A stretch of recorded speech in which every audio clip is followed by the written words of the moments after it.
Welcome back. PL with a convincing victory with yet another completely unknown setup they brought out of the bag that did everything.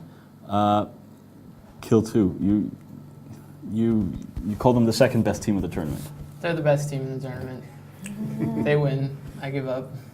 That was a really good I am setup. like stunned. They're so much smarter than everybody else. That was the coolest setup in like every way. And apparently, I mean, I spent a bunch of time blabbing about what could possibly beat the bomber setup. And basically what Tormentum brought is PL's bomber setup. I mean, the configuration with the exact, what ECM chips they have and stuff is a little different. But PL showed us that there's definitely things to beat the bomber setup. And I'm done trying to kind of guess what they're going to do. They're too awesome. Yeah, I mean, they're the ones to beat. Yeah, they really are. And is it an advantage that you're preparing against your own setups from last year? I mean, they must be thinking about when it's they got to be a real advantage. Yeah. And I was just talking about, like Legions not being very useful, but they've basically just shattered everyone's concept of the Legion being not useful. So Yeah. they're just amazing. And they bought Crusaders as well, which They no did. one's done Nobody else so did. far. Yeah. It's great to be unpredictable and also be able to be a Swiss Army pen knife, just bring everything, so no one knows what you're going to bring the next time, and be able to win with everything. That's very impressive. Yeah, I mean, they know what sort of setups are popular, and they practice a lot, so they're practicing in stuff they know how to use really well. They're probably just as good or better at executing the setups that they're playing against as the teams are that are fielding them. So, yeah, like you said, they're playing their own setups. I mean, if you come up with a setup, you'll eventually find out how to beat it. So if anyone knows how to beat the stealth bomber setup, it's the guy that thought of it, and he just did. So, one thing I noticed about the PL setups is that they like to pull tricks out as they go into closer to the finals. Like the first two matches, they brought kind of like typical setups, like speed setup and with ECM and so on. But now they just completely bring something out that's completely different. And they did the exact same thing last year. Last year's tournament, we were always talking. They lost the first match, as far as I remember, and it was like everyone was like, but their setups are like they win, but they're boring. And then you get to the final, and they just bring completely new stuff up. You know what I've actually had suggested since this tournament is that when they did that last tournament, lost the first match, that it was the same move Hydra did in this tournament, where they intentionally lost to get a worse opponent in the second round. I don't know if that's true, but it's actually Goberius, who got banned today, was involved in both teams and was sort of behind both. So there are definitely some strong patterns emerging in the way that they play the tournament from start to finish. Yeah. And it's working really well. Smart guys. Let's grab some questions from the forums. This is actually one that I wanted to get. Why is the Dramiel used much more than Jaguar's Wolf? I mean, I think the Dramiel is probably the most popular frigate without having seen the stats. I think it's probably the most popular frigate. Why? I mean, off the top of my head, I would think the reason for that is largely about speed. The Dramiel's like 4K, 5K a second or something? It's got a huge speed advantage over the other frigates. Yeah, those assault frigs are slow. I mean, the Wolf is kind of garbage in the tournament because it doesn't have mids.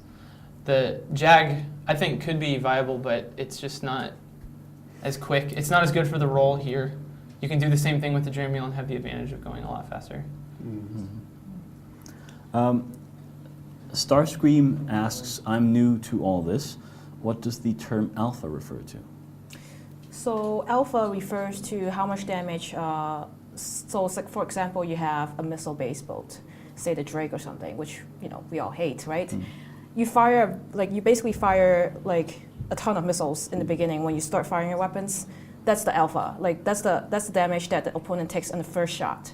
And that's usually much higher than your sustained DPS, which is, as time goes on, you have this pauses between firing missiles, and that's your sustained DPS. But the alpha it's really good for taking out small ships because they have very little hit points in general. It's pretty good on ships like the Macario, for example, good on artilleries, good on autocannons, and so on. Okay.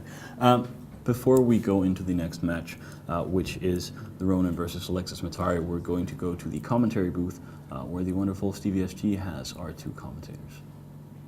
Thanks, Uncle Soundwave. Yes, hello, I'm Stevie SG, and I am in the commentary booth with the lovely Verone and the wonderful Angel Han. How are you doing, boys? We're very well, I think. Having a good Sweaty. round? Sweaty, yeah. Yeah, Sweaty. it's a little bit warm, but yeah, we're doing good. I'm sweating from excitement, not the warmth. I'm sweating because we actually converted a sauna to make the studio this year, so Yes. we haven't worked out how to turn the sauna bit off, but we're trying. Anyway, I have some questions from the forums. So why do we rarely see marauders? That's from Lucius. I think with the prevalence of ECM, really, Jamming. yeah, you've got to rack it out with ECCM to counter the ECM because it has a really weak sensor strength as a class. It gets a really good double damage bonus. It has a lot of utility highs, so people have been fielding them, but they're not as prevalent purely because of the fact they're very vulnerable to ECM. And they are fairly expensive as far as points go. Yeah. And for the cost, you have faction battleships which tend to have better and more diverse bonuses, especially again with the Valgorn. Yeah, absolutely. Oh, okay, and we've seen a lot of fights so far. We've seen quick fights, we've seen slow fights, we've seen dramatic ones. It doesn't matter how long a fight is for it to be good. That's absolutely true. We had some major slugfests earlier on today. We had some tank fests, particularly from Agony Empire, and then we saw essentially just utter annihilation from the last Pandemic Legion match. So we've had all kinds of EVE fights today. Just fantastic, and I'm not getting slapped by Verone. Sorry, public channel. Stop asking us to slap Verone. There's he doesn't like there's it. all sorts of really really horrible things being asked in Alliance tournament public, and it's just not going to happen. I'm Yeah, sorry. be nicer. It's Come on got now. it's got Back on topic. It will cost you much more. There's been a few awesome matches, and there's been a few really quick matches, like ROL's first match, which was just a total slaughterfest whitewash, and it was so much fun to watch. Then there was the PL match just now, which was a bit longer, but it was just an awesome setup. I mean, Kill2 was really excited when we got back to the studio. I was excited because I love people using really high damage pulse setups. It's the best thing ever. Really close, in your face, really hard hitting PvP. It's the best type there is. Of course, any PvP is good PvP as far as I'm concerned, but there you go. How are the positions of the ships in relation to the beacon determined? Each team is able to warp in within, I believe, up to 100 kilometers from the beacon. No, 50 kilometers from the central beacon. So each respective team is able to choose where they warp in. The most you can have between a team would be 100 kilometers. Yeah, they get each team gets a set of assigned beacons inside the system that they can form up at. And then what happens is, when they're told to warp to the arena, they can come in at whatever range they like. But once they're at that range, they cannot move until the match starts, so they have to get it right. Well, there you go. If you've got any questions for these boys, you can go over to the EVE Online forums in the Alliance Tournament Discussion Forum, and there's a thread which says questions for the commentators, and put a question in there or a haiku or something like that, and I'll get it through to these boys. Anyway, back to Uncle Soundwave. Thank you very much, guys. Remember to keep those questions coming. They are awesome, and we love to answer them. It's probably the thing I love doing the most, answering questions. Let's get another question answered, which is who's going to win, the R0NIN or Electus Matari? What do you say, Kill2? I will say the R0NIN. It's a tough one. I mean they've both they're pretty good. I would go for Electus Matari because I kind of like roleplay. I don't do it myself, but you know. I have to go for the R0NIN. They field Proteuses. I like those. That is true. I'm going with R0NIN as well. They're amazing, and then I'm going to drink a glass of this water.